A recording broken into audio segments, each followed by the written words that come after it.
Imhotep, founder of the African History Network, host of the African History Network show. I'm a talk show host, researcher, lecturer, writer, and historian. Wanted to do a brief overview of my 12-week online course, Ancient Kemet, the Moors, and the Maafa, Understanding the Transatlantic Slave Trade, what they didn't teach you in school. Join me live in class Saturday, July 29th, 2023, 2 p.m. to 4 p.m. Eastern Standard Time at our online school for another exciting, informative session of my 12-week online course. You see me on Roland Martin Unfiltered talking about this class. You see me on Faraji Muhammad's show, The Culture. You see me on the Tammy Mack Lake show, as well on the Fox Soul TV network.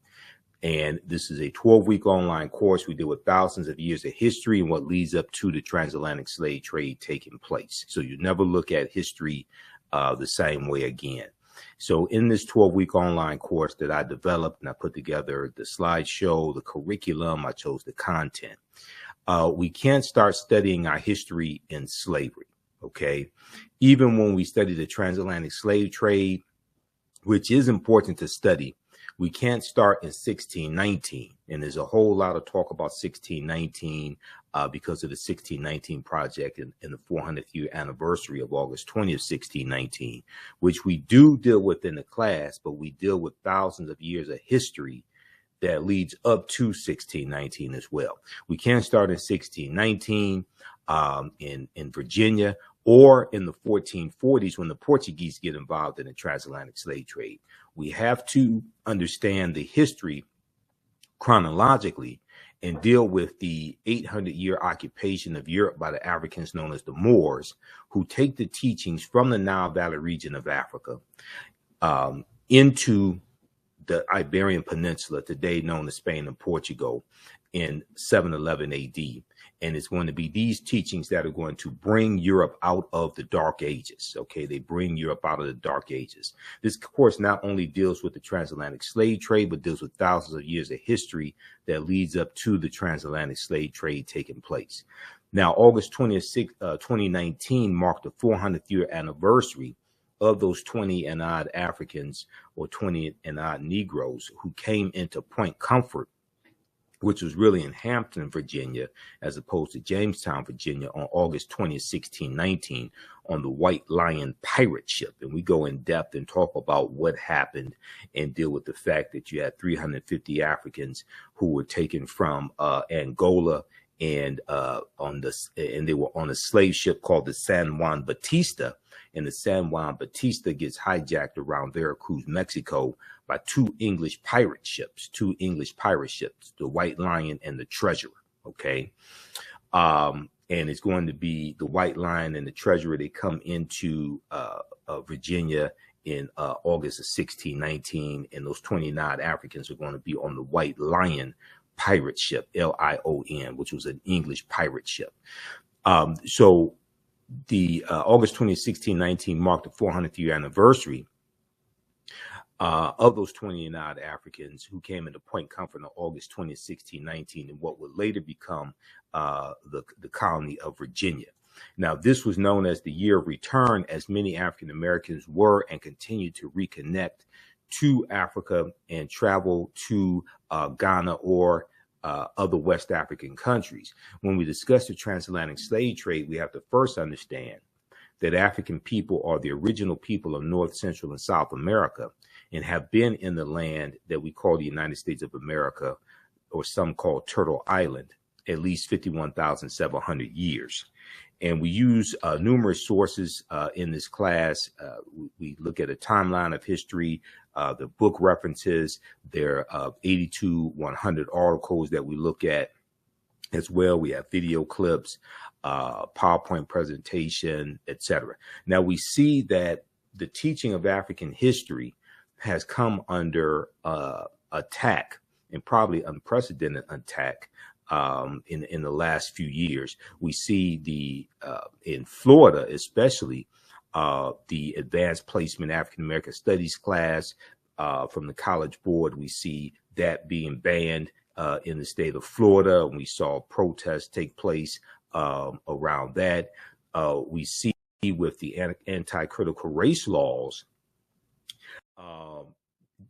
in the past 2 or 3 years, we see that impacting how Black History Month lessons are taught in schools. Axios.com had this article, New Rules Are Limiting How Teachers Can Teach Black History Month. We see stories about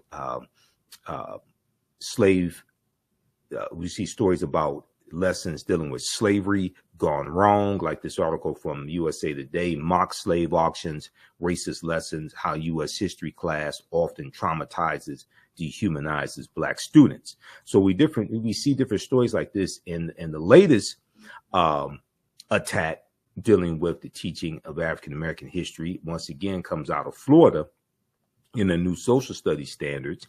And part of the new social studies standards appear to teach middle school students that at least some African Americans benefited from slavery because it taught them useful skills, okay, as this article from NBC News discusses. And we've dealt with this on the African History Network show as well. So in this class, we deal with thousands of years of history and what leads up to the transatlantic slave trade taking place.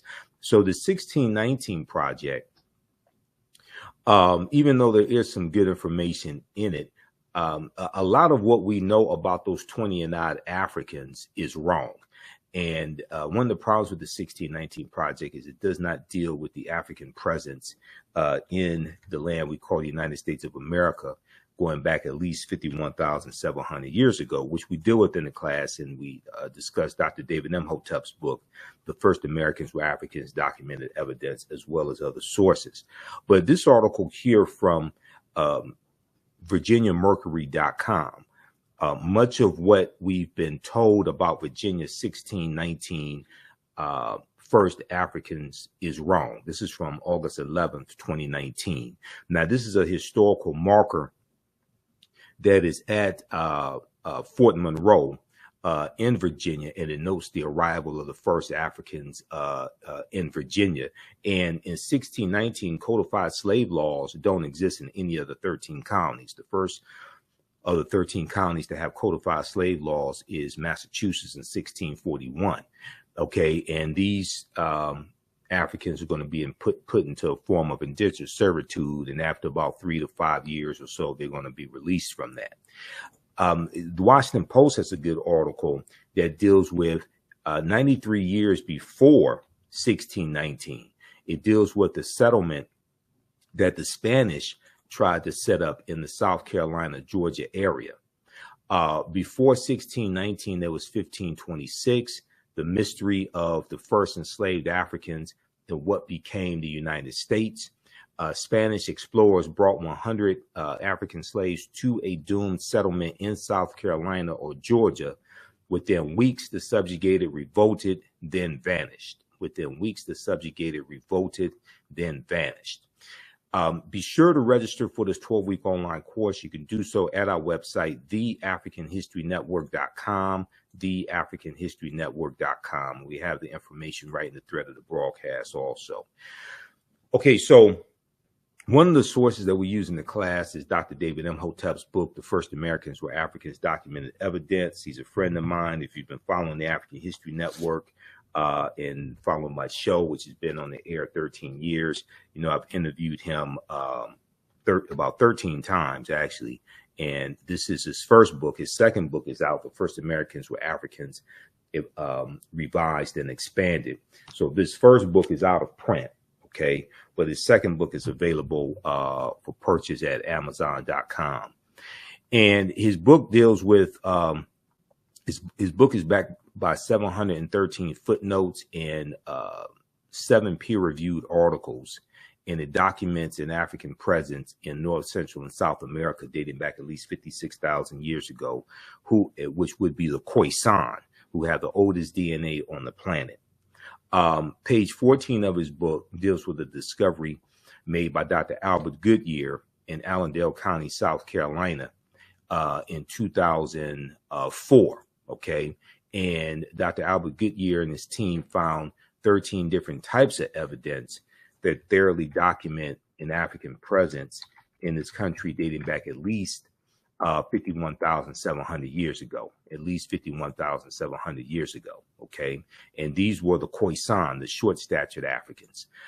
So this is why, even though 1619 is important to study, we get way too caught up in 1619. Okay. African people were the first people on the planet. We look at archeological discoveries in this class that continue to push the timelines back, like the one that came out of Morocco in June 2017, which shows remains of Homo sapiens dating back between 300,000 and 350,000 years ago, which is at least 100,000 years older than the remains that were found in Ethiopia about 1974, that dated back 195,000 years ago. But in Allendale County, South Carolina, they found artifacts, architecture, campsites, carvings, Egyptian writings, footprints in lava, genetic M174D haploid groups dealing with DNA and genetics, linguistics, paintings, skulls, skeletons, structures, and tools. They found 13 different types of evidence, thoroughly documenting an African presence that dates back at least 51,700 years ago. Now, here is a picture of Dr. Albert Goodyear, who's an archaeologist at the University of South Carolina. Here is his, this is an article that he wrote. I'm sorry, this is an article about his discovery at ScienceDaily.com. ScienceDaily.com has articles dealing with scientific discoveries, archaeological discoveries. This is an article from November 18th, 2004. The article is still there. You can go read it yourself. It's called New Evidence Puts Man in North America 50,000 Years Ago. New Evidence Puts Man in North America 50,000 years ago. And a summary of the article, and this is the summary coming from ScienceDaily.com, not me. It says radiocarbon tests of carbonized plant remains, where artifacts were unearthed last May along the Savannah River. So that'd be May 2004, last May, along the Savannah River in Allendale County by University of South Carolina archaeologist Dr. Albert Goodyear, indicate that the settlements containing these artifacts are at least 50,000 years old, meaning that humans inhabited North America long before the last ice age, meaning that humans inhabited North America long before the last ice age. So who are these humans? Okay. Well, an October 2012 genetic study published in Science magazine found that the Khoisan in Southern Africa are the oldest ethnic group of modern humans, with their ancestral line originating about 100,000 years ago. The Khoisan are formerly called by the derogatory term Bushmen, and they are genetically unique, and no other currently known population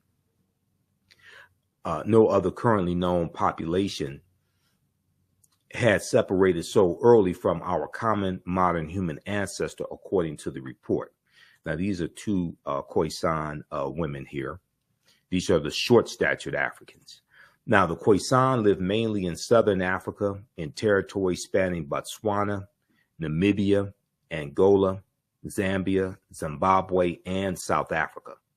They are largely divided into two groups: hunters and gatherers, or the Sans people, S-A-N-S, and keepers of the livestock, also known as the Khoi people. Now, Sarah Bartman, Sarta J. Bartman, who was derisively called Hottentot Venus, who was sold into side shows, freak shows in Europe, and traveled around in the early 1800s, and she dies in 1815.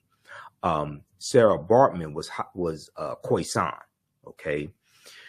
The Khoisan languages include the distinctive click sounds that are not found in the languages of their neighbors. And there was an article from AtlantaBlackStar.com, 5 ethnic groups that prove the first humans were black, that you could check out as well. And then we look at different African civilizations and different ancient civilizations.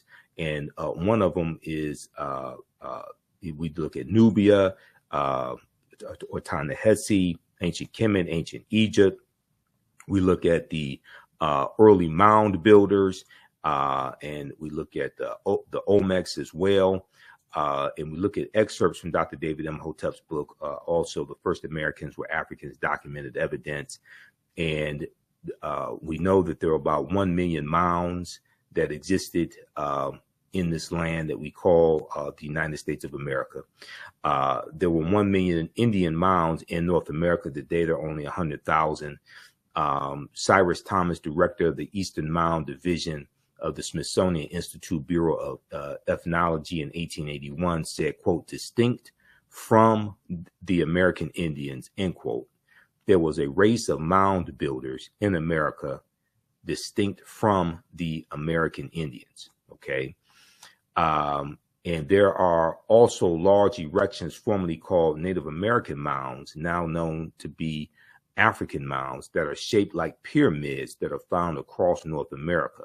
The largest ones surviving today are in the Mississippi Valley. The largest of all was the Cahokia Mound near the area where the Mississippi and Missouri rivers converge, okay?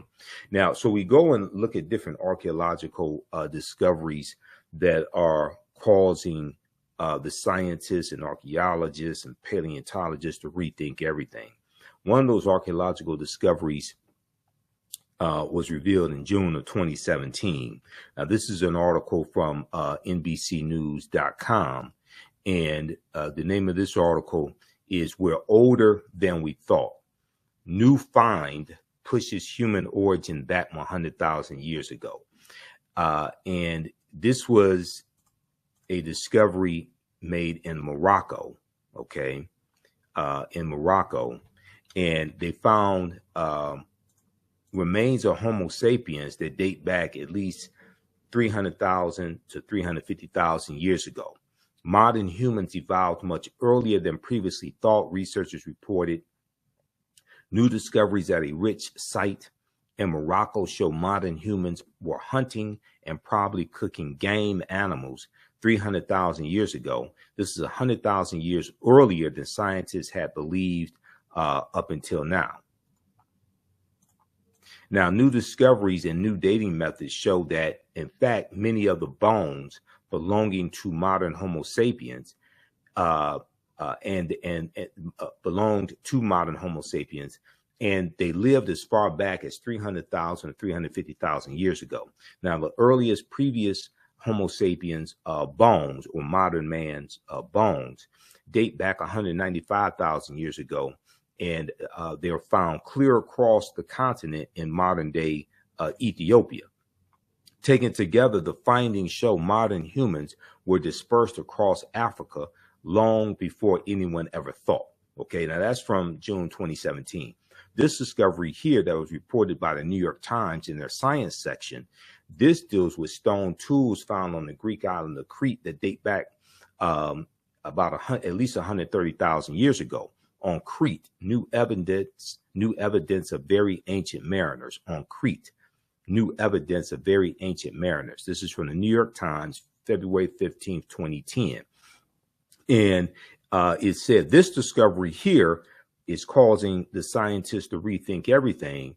And this discovery is considered strong evidence for the earliest known seafaring in the Mediterranean and calls for rethinking the maritime capabilities of pre-human cultures, okay?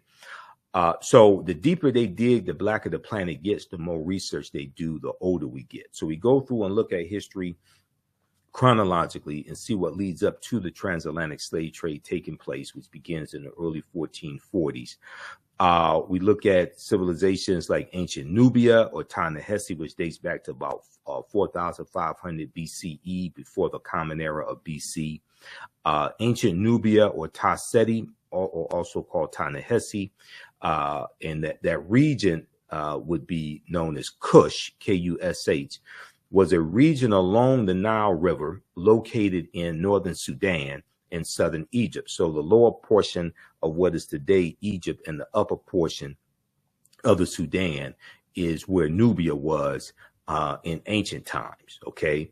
And we know that the geographical boundaries that make up the 54 African countries, those geographical boundaries largely come from are the result of the Berlin Conference of 1884 and 1885, when 14 European nations meet in Berlin, Germany, to carve up Africa into colonies, okay? And they draw the geographical boundaries around the areas that have the natural resources that the respective European nations want.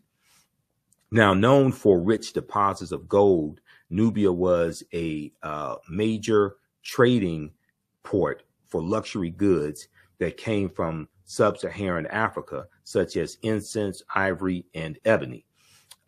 Nubia was home to some of Africa's earliest kingdoms. The first monarchy of recorded history was established in Nubia. The Nubians were also known for their exceptional archery skills that provided the military strength for their rulers. Kings of Nubia ultimately conquered and ruled Egypt for about 100 years, or about 1 century. Monuments still stand in modern Egypt. Monuments still stand in modern Egypt and Sudan at the sites where Nubian rulers built cities, temples, and royal pyramids. So Nubia is the mother of ancient Kemet, ancient Egypt. And the grandmother of ancient Kemet, ancient Egypt is Ethiopia or Abyssinia, okay? Because civilization travels up the Nile River. Now, in the 1880s, the Western world's interest in Nubia was awakened by the rediscovery of the ancient empire's monuments, which were reported almost simultaneously by individual British, French, and American explorers. Many of them found it difficult. Many of these Europeans found it difficult to credit indigenous Africans for building such a civilization. And Nubia is one of these African civilizations that Europeans tried to claim as their own. And just like ancient Kemet, ancient Egypt, and they tried to say that these were either brown-skinned Caucasians or they were people from the Mediterranean. They didn't want to say that these were Black Africans, all right? And we show you this video here of this this European scientist who was disappointed when he finds out that the ancient Egyptian pharaohs were Black Africans also, okay? Now, during the 1840s, German Egyptologist Carl Richard Lepsius asserted confidently that the Greek term Ethiopian, when referring to the ancient civilized people of Kush, did not apply to Negroes.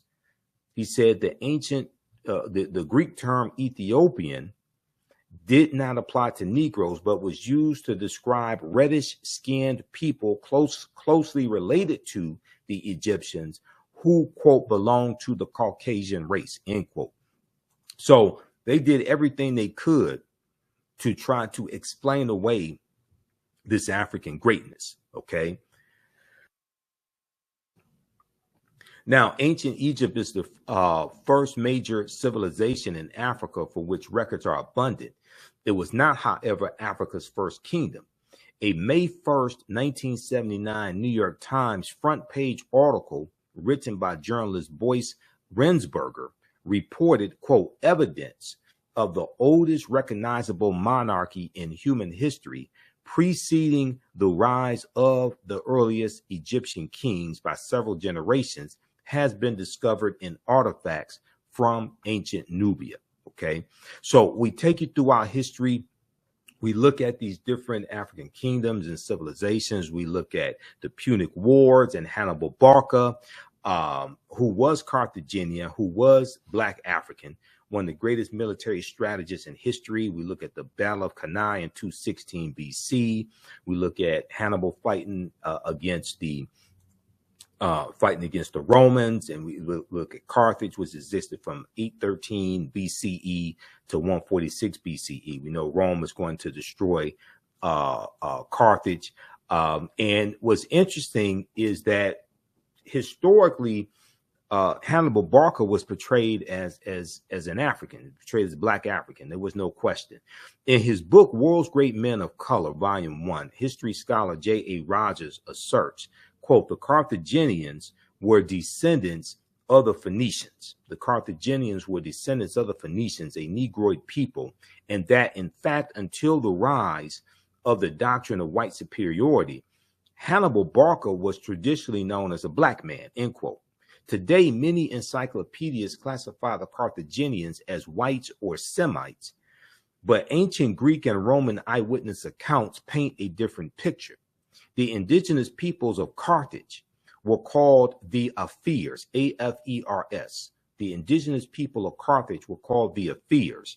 Ancient Roman poet Virgil, in his poem Mortem, speaks of a woman from the Afer or Afar or Afra race, and he says of her, and all her figure proves her native land. Her hair was curly, thick her lips, and dark her color, end quote. Okay.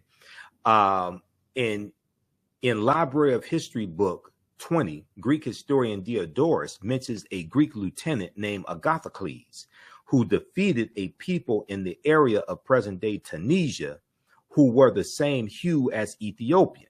Okay, so Carthage is in the area where present-day Tunisia is in North Africa. Now, the eyewitness accounts are corroborated by physical anthropology. L. Berthelon and E. Chantre, both well-noted French anthropologists, noted their examination of skeletons throughout North Africa in all periods. They note that the remains of both upper and lower class individuals of ancient North Africa were representative of the quote-unquote Negroid race, representative of the Negroid race. Okay, so we go through and we look at these different civilizations and different kingdoms. We look at the Olmec heads and the Olmec civilization as well, which has a African foundation also. It's a mixture of the Mandinka, ancient Egyptians, and Native Americans, okay? And Dr. David Imhotep deals with this in the First Americans Were Africans, Documented Evidence, page 82 also. And we go through, look at these different archaeological discoveries, okay? Way before Columbus, ancient Malayans from Mali sailed to the Americas in 1311 AD, Common Era. FaceToFaceAfrica.com has this article from December 5th, 2018. It talks about Abubakar II, who sails with about 2,000 ships to the Americas, okay? And we know that Emperor Mansa Musa is, Mansa Musa is going to become emperor in 1312 AD after Abubakar II. Okay, Mansa Musa became ruler of the Mali Empire in 1312 AD, Common Era, taking the throne after his predecessor Abubakar II, or Abubakar II, for whom he had served as deputy, went missing on a voyage he took by sea to find the edge of the Atlantic Ocean. Mansa Musa's rule came at a time when European nations were struggling due to raging civil wars and a lack of resources. During that period, the Mali Empire flourished thanks to ample natural resources like gold and salt. Now, this is an interesting article from History.com. History.com is the official website of the History Channel, okay? And History.com tells you that West Africa was flourishing at a time when Europe was in the Dark Ages, or trying to come out of the Dark Ages, and dealing with raging civil wars, famine, the Black Death, the bubonic plague.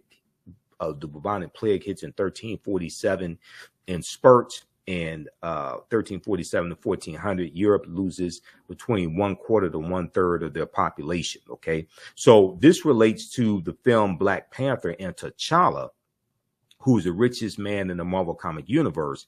And this article relates T'Challa to Mansa Musa. Mansa Musa was the richest man in history. He just so happened to be an African man. We deal with the film Black Panther as well in the class. The first Black Panther movie and the second Black Panther movie also. And we know that the Panther deity Bast from Black Panther comes from Bastet, who was a goddess worshipped in ancient Kemet, ancient Egypt. Bastet was an ancient Egyptian goddess, or a neter, worshipped in the form of a lioness and later in the form of a cat, with the head of a cat, the body of a woman, the head of a cat. She was a neter, or goddess of warfare in Lower Kemet. She was worshipped as early as the Second Dynasty, around 2890 BCE, before the Common Era. We know the Wakandan salute, which is always right over left, the Wakanda salute with the crossed arms across the chest. That comes from the position of the Nasubites, or the pharaohs, in the sarcophagi, when, you know, they are deceased. It's a symbol of power and royalty. And we see that symbol go around the world. Africans take this around the world. We deal with what the word Wakanda means, because Wakanda is a real word. The film Black Panther is so powerful. I've done numerous lectures on the film Black Panther. I did 3 months of research, researching the 52-year history of the Black Panther comic book, and researching the movie as well, to be able to do my lectures on the film Black Panther. Well, so Wakanda is a real word. It's an Omaha Ponca and Sioux Indian word, and we also find Wakanda in Bantu languages, like in Kikongo. But Wakanda basically means possesses secret powers, And Ruth Carter, who was the costume designer for Black Panther, and she won Oscars for the first Black Panther movie and the second one. She studied 11 different African cultures for 6 months and infused this into the Black Panther comic book. Okay, so we go through and we look at that African influence that we see in the film Black Panther as well. We look at the influence from Africa that we see here in the land we call the United States of America. Did you know that the Washington Monument is an ancient African symbol called a Tekken, which comes from the mythology of Asar, Aset, and Heru, who the Greeks called Osiris, Isis, and Horus. And it's a symbol of resurrection and transformation. Okay. And there are about 1,200 Tekkenu all throughout ancient Kemet, ancient Egypt. Today, there are less than a dozen. All right. Be sure to visit our website, theafricanhistorynetwork.com, theafricanhistorynetwork.com, and register for this 12-week online course that I teach, ancient Kemet, the Moors, and the Maafa, understanding the transatlantic slave trade, what they didn't teach you in school. Kemet is one of the original names for Egypt. Okay. This class is on, when you scroll down our website and you go to the top, you'll see the information for our radio show, the African History Network show. Our social media handles are here as well. I'm on Sundays, 9 p.m., 11 p.m. Eastern Standard Time on 9:10 a.m. Superstation WFDF here in Detroit. And we broadcast on our Facebook and YouTube channels and pages when we're on live. But our 12-week online course, Ancient Kemet, one of the original names for Egypt, the Moors, and the Maafa, understanding the transatlantic slave trade, what they didn't teach you in school. Our next class is Saturday, July 29, 2023. We do the sessions live. All the sessions are archived and recorded. You can go back and watch it anytime. This class is on sale $80, regularly $130. Even after the course is over with, you can go back and watch the full class. You still have full access. So a year from now, 2 years from now, you can go back and watch the entire course. Okay. You can use this information with your children. I would say the content is PG-13. It's not overly graphic. I don't do a lot of cursing or anything like that. I do a PowerPoint presentation. We have over 200 slides. I created the PowerPoint presentation. I'm a historian. I've been studying 30 years, actually 31 years. There are about 80 to 100 articles that we reference, the video clips that we look at as well, and book references also. We show you the book references on the screen. You don't have to buy any of these books to follow along in class.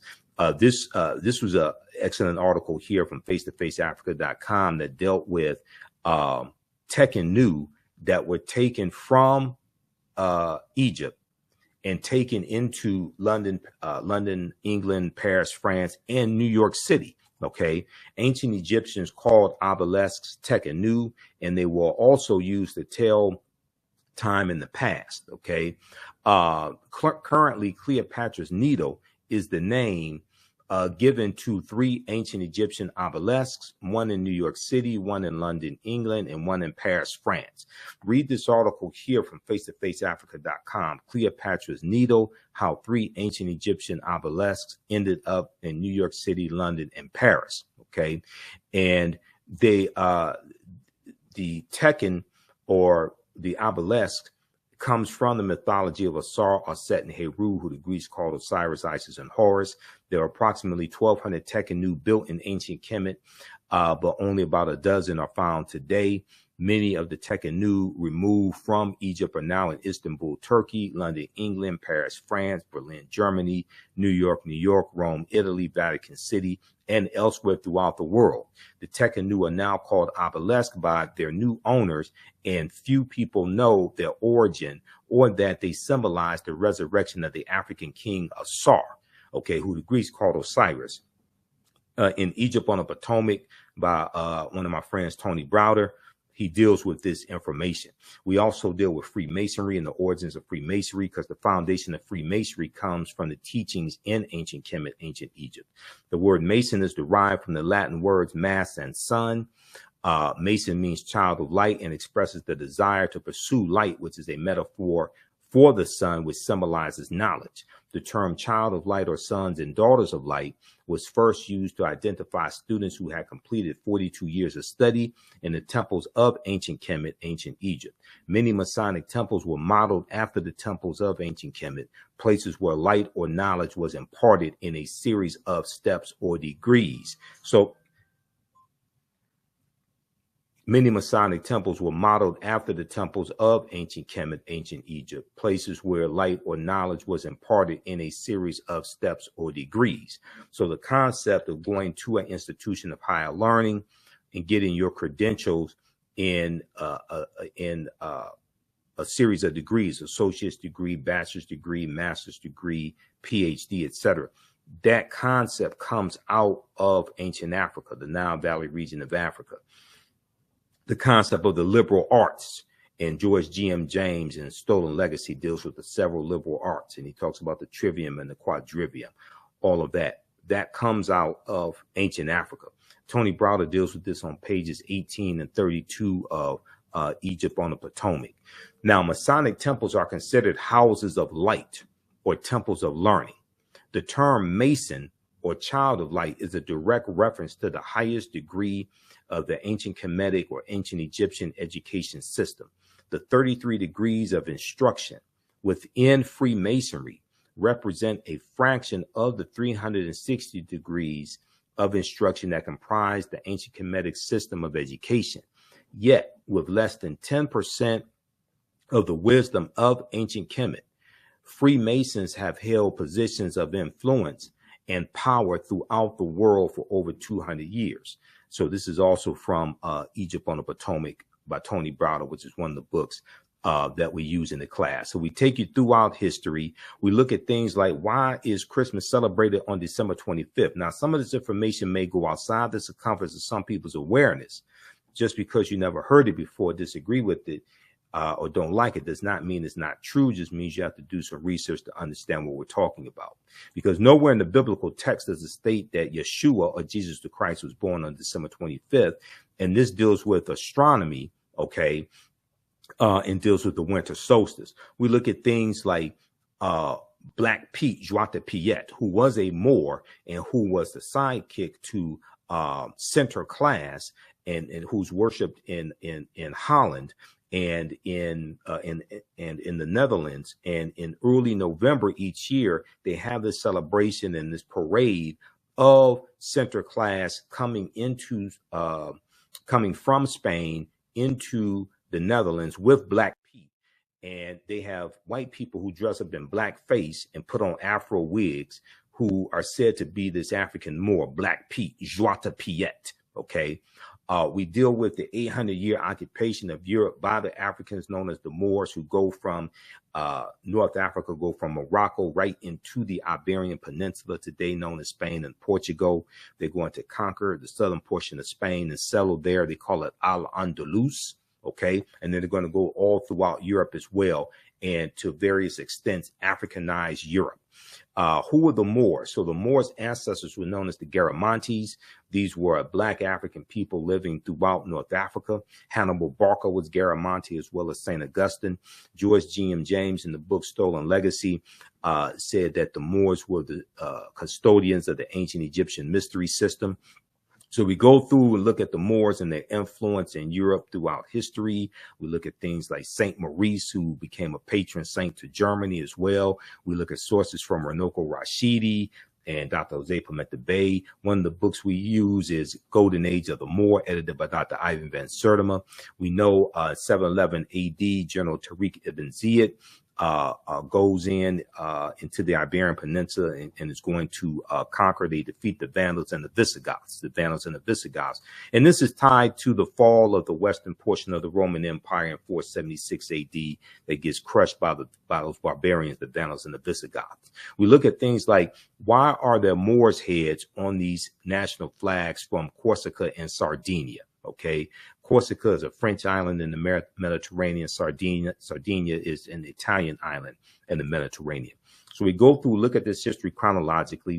We look at the three great West African kingdoms, Ghana, Songhai, and Mali. One of the books we use is Classical Africa by my friend Dr. Malefi Keti Asante, who I just interviewed back in, I think it was April of 2023, dealing with Queen Cleopatra VII. And the documentary series from Jada Pinkett Smith, African Queens, and the second installment dealt with Queen Cleopatra VII. We also look at Queen Nzinga, which was dealt with in the first installment of African Queens, which is streaming on Netflix right now. And then also we have to study Christopher Columbus. Columbus is crucial to understanding the transatlantic slave trade and the expansion of the transatlantic slave trade. Columbus helps to lay the foundation for slavery, racism, capitalism, the exploitation of indigenous people. And on his 4 voyages, Columbus never comes to the land that we call the United States of America. The closest he comes here is Cuba, which is about 90 miles away. Now, African slaves, when we look at slavery coming to the New World, or it was new to Europeans, Africans were brought first to the New World shortly after its discovery or uncovery by Christopher Columbus. Legend has it that one African slave was included in his original crew, and they could be found on the island of Hispaniola, the site of present-day Haiti, as early as 1501. And he lands in Hispaniola December 6, 1492. Upon his arrival in the Bahamas, Columbus himself captured 7 of the natives for their quote-unquote education, he said, on his return to Spain. However, the slave trade proper only began in 1518, when the first black cargo direct from Africa landed in the West Indies. So this is based upon the Asiento de Negros of August 1518, signed by King Charles V, okay, which drastically expands the transatlantic slave trade. Now, the importation of Africans to be enslaved to work in the Americas was the inspiration of the Spanish Bishop Bartolomeu de las Casas, who traveled on some of Columbus's voyages.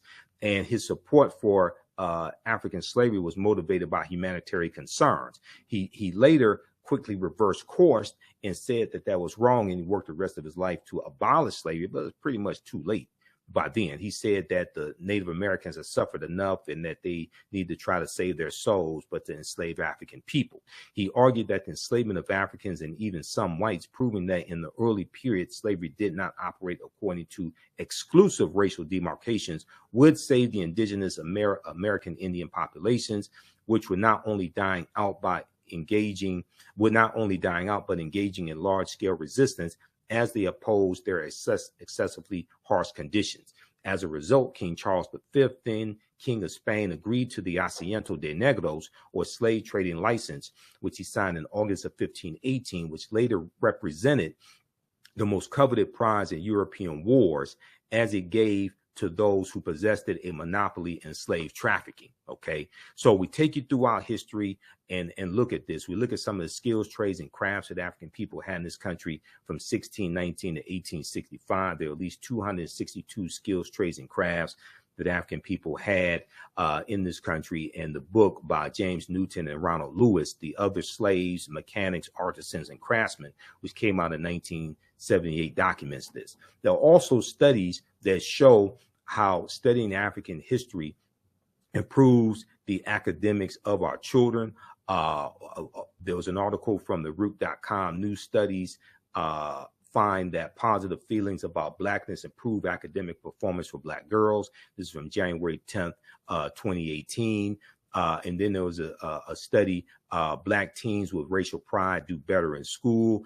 This was a study from the University of Pittsburgh and Harvard University that shows that when parents use racial socialization, such as talking to their children or engaging in activities that promote feelings of racial knowledge, pride, and connection, it offsets racial discrimination's potentially negative impact on students' academic development. So there's evidence showing how our children studying their history and knowing their history and having positive self-esteem because of their history, how this improves their academic performance also.